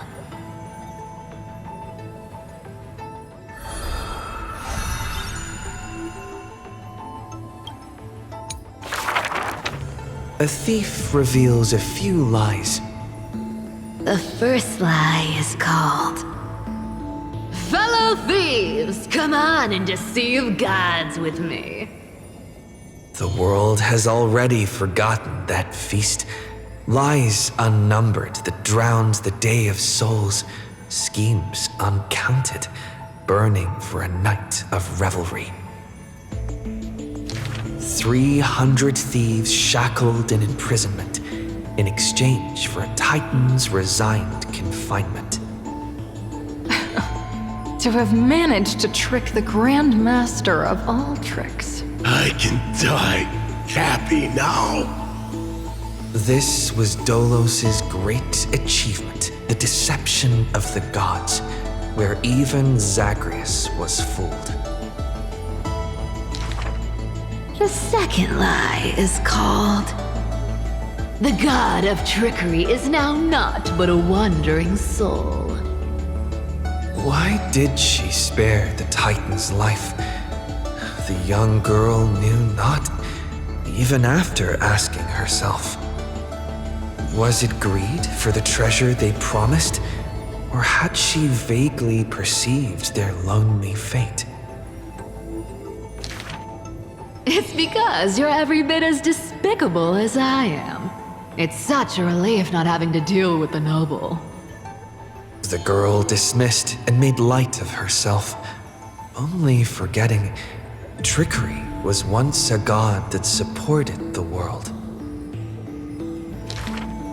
The third third lie is called... Oh, eternal day! Endlessly illuminate the holy city. At Dawncloud, the chaplain's secrets foretold the coming of that endless night. But if my lies are more sophisticated, can the dawn last forever? No end in sight? Bearing the fate of the thief star, the girl was long used to walking in shadow. But as she gazed towards the holy city's dawn, her duty became fixed in her heart, stalwart in might. The fourth lie is called... There's no reason! I just don't want to see you again! The girl tried to mask her nonchalance, but could never fool the golden thread's questions. But it is the false-hearted malice that most powerfully forces belief. A true flame-chase hero willingly faded from attention, while the wayfaring traveler grasps tight onto fleeting light. She used divine power to forge a mask and conceal the last of her true heart. The fifth lie is called... No. There are... no more... lies... left. The whimsical coin fell to the ground, telling the tale of fate fulfilled. Travels unwitnessed, ruses unknown, to whom may these now be told? Lies are always but lies, but you can make them more beautiful than the truth. Under the somber sky, golden blood soaked the thief's cloak. Like a golden thread tailored just for her, an exquisite robe that she never stole.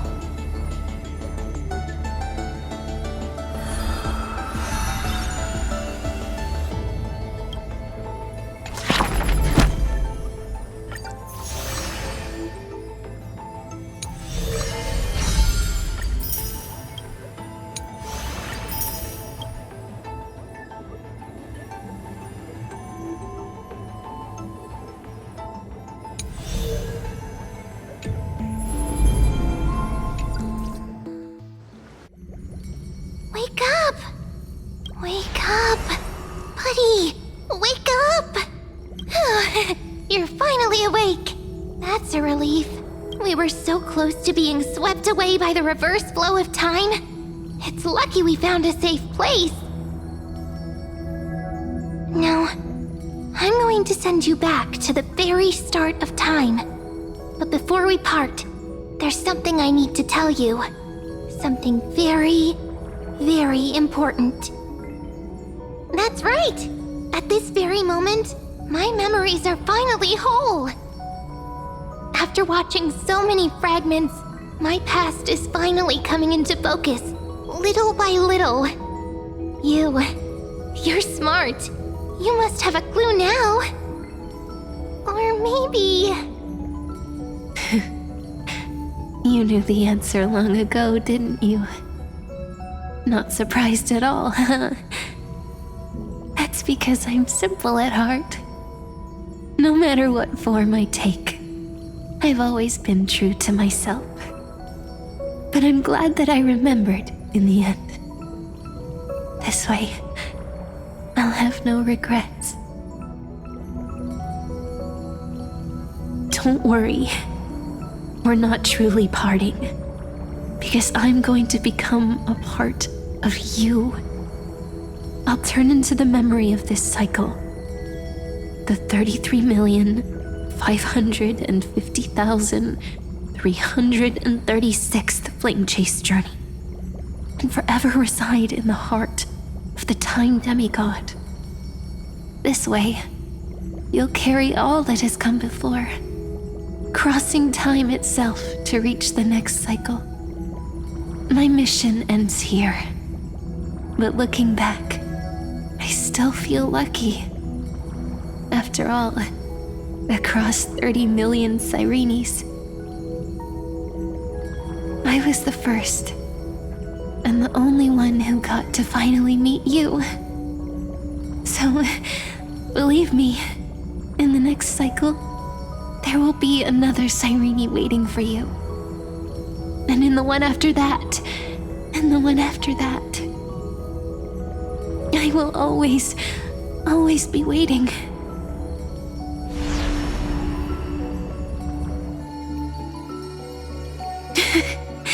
Saying all that, I can finally fade away in peace and become part of you.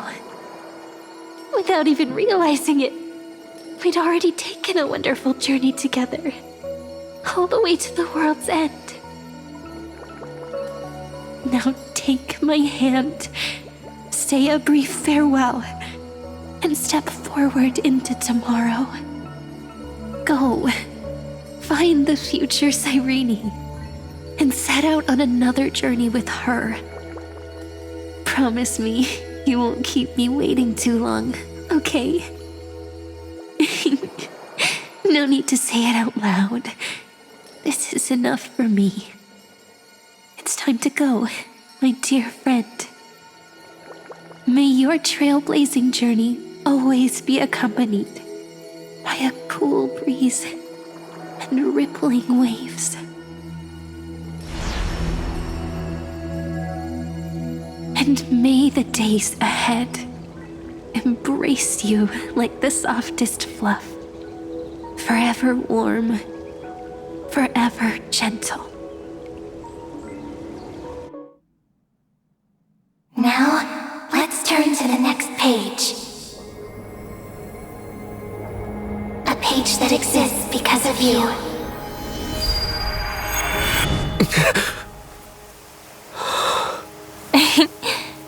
Is this a meeting ordained by fate? Or a long overdue reunion?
Check it out! Doesn't this scarecrow look just like you? I spent ages observing just to get it right.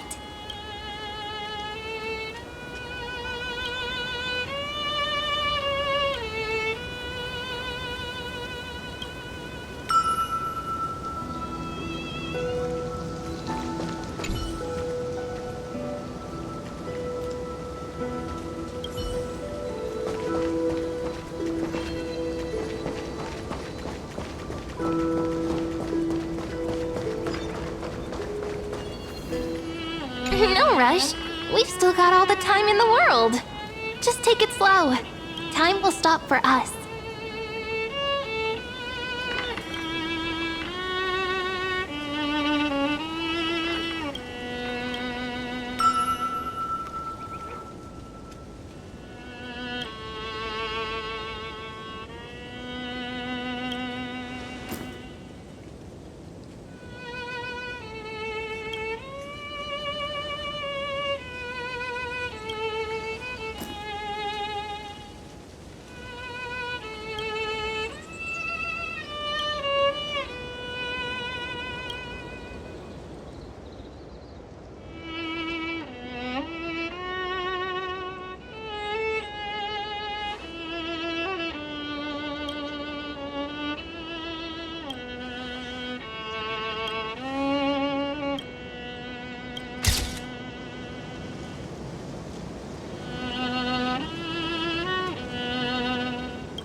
I'm feeling kind of sleepy.